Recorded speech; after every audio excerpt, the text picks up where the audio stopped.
Welcome to this week's edition of Mountain Outhouse News. I'm your host, Jam Jam. This is the craziest to happen in running this week. This week's stories include the return of Anton, new UTMB stones, and Max King goes full unicorn. The Ultra Trail du Mont Blanc has announced their new system for gaining entry into their races in 2020. The new system features points, tickets, and now stones, oh my. So let's break it down real quick for you, this confusing system.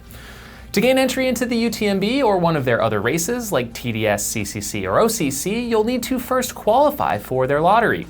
You can do that by running races that are rated by the International Trail Running Association, or ITRA, and assigned a point value. They've actually made it easier to qualify starting in 2020 with less points required for each race, presumably to get more people to apply going forward and interested in part 2 of the program.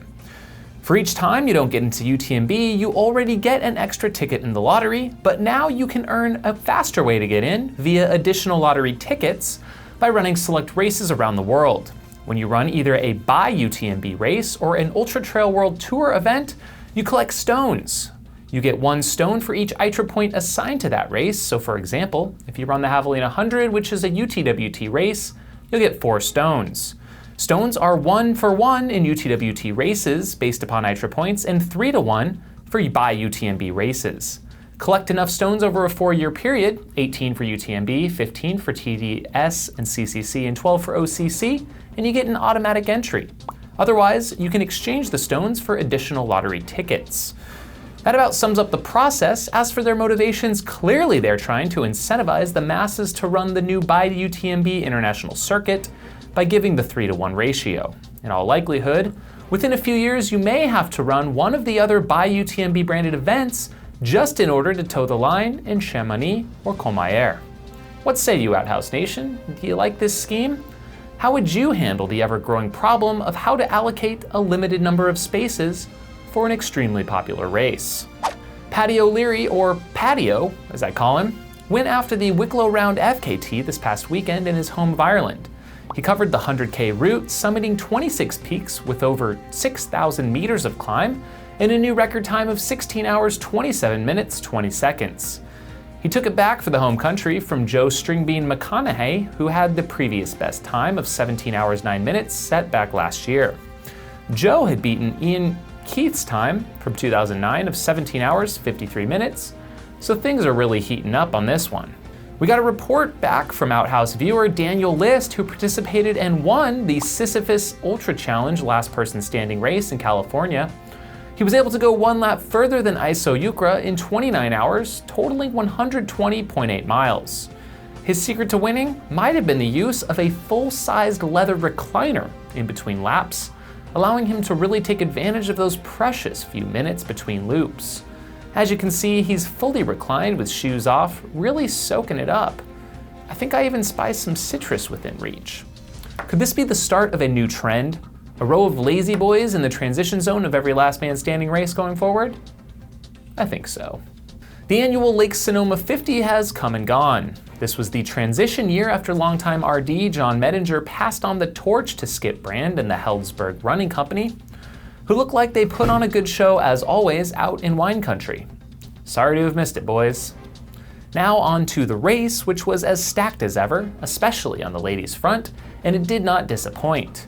Jared Hazen got redemption after his Black Canyon DNF earlier this year to win in the 3rd best time ever in 6:08, securing his place in the 2019 Western States 100. He was followed by France's Sebastian Spieler not far back in 6:15, and then Tom Evans in 6:16. Both turned down the golden ticket opportunity, and instead the spot rolled down to Stephen Kirsch, who was 4th. For the ladies, it came down to the wire as Anime Flynn passed Io Wang in the final quarter mile to take the win and nab herself a spot in States. 3rd place went to Addie Bracey, who will also be taking the golden ticket spot as Io is already in. Having another rough day out there was Max King. He ultimately decided that transforming into a unicorn was a better idea than finishing. Question: does turning into a unicorn mid-race negate the DNF? Maybe. Not everyone was stoked on the proximity of Lake Sonoma as a golden ticket race to the big dance in June. Uhan warns that running well here may not be indicative of doing well at states. He says it's too close together to race both well. There was some lively debate on Twitter, since some pointed out that quite a few runners have done well at both, including Jim Walmsley last year, setting course records at both events.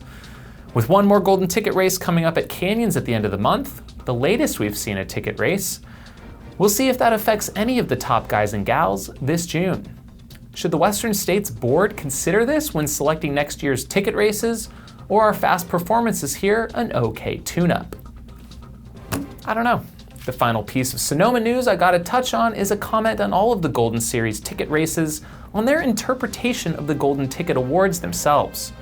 I thought the giant check version given out by Skip and the team was pretty hilarious. The 4th annual Whiskey Basin Trail Runs took place around Prescott, Arizona, and the Prescott Circle Trail. It was a repeat of last year in the full distance 88K, as Zach and Nicole Bitter doubled up with their wins. Of the two, Nicole had the arguably stronger performance this year, setting a new course best in 8 hours 39 minutes, which was 37 minutes under her winning time last year. She was only about a half hour behind Zach, who ran in 8:06, about 20 minutes off his best from 2018. The Boston Marathon took place this week, and a huge shout out to Schuyler on his race. I know he was hoping to squeak out a sub-3, but congrats on the strong run anywho. Of course, the show is mostly going to cover the ultra content relating to Boston, which of course begins with Ian Sharman, who again doubled the race. After running from the finish to the start, he threw down a 2:46. This was his third double. And yeah, you do something impressive just to be outdone. That's how it works, I guess. Henry Ward III not only doubled, but doubled it again. That's the Boston Quad. Sick. Mad City 100K again hosted the USATF Road Championships, but without an IAU 100K World Champs this year, it failed to attract too much competition and entrants, all for that matter. Is ultra road running dead in the US? Not that many runners give much credence to our USATF championships anyway, tending to run races they like to regardless of titles. Mad City saw just 12 men and 4 women finish. Israel Merkel won for the men in a time of 6:54, with Carolyn Kotsakis winning for the women in 9:48, edging out second place Nora Bird by just a minute. The rise of Anton 2019. Could it be real this time? Will Anton return to the trails and race an ultra in 2019?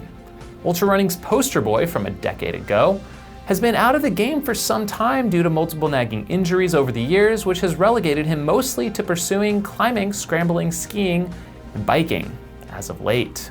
But if you follow Ultra Running Jesus on Strava, you might have noticed him knocking out some pretty solid runs these days.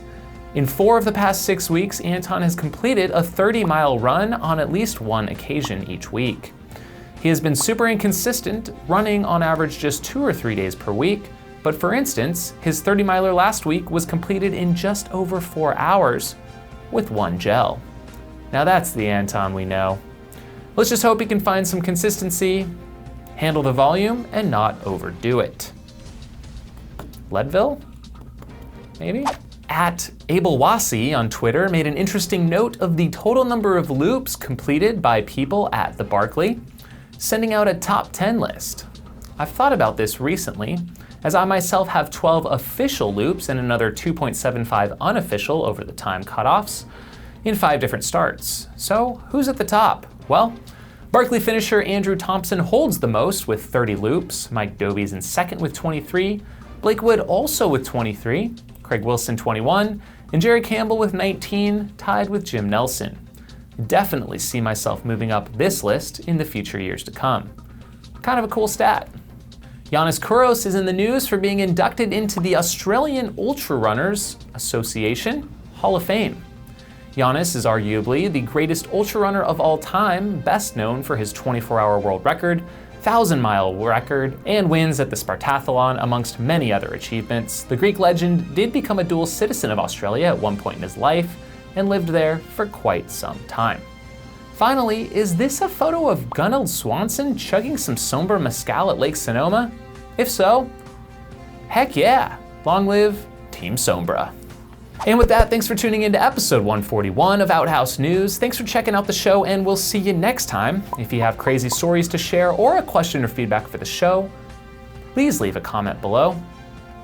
If you'd like to directly support the show financially, consider becoming a Patreon supporter of this channel or pick up this custom pair of Jam Jam's sunglasses. Links are below. Have a week.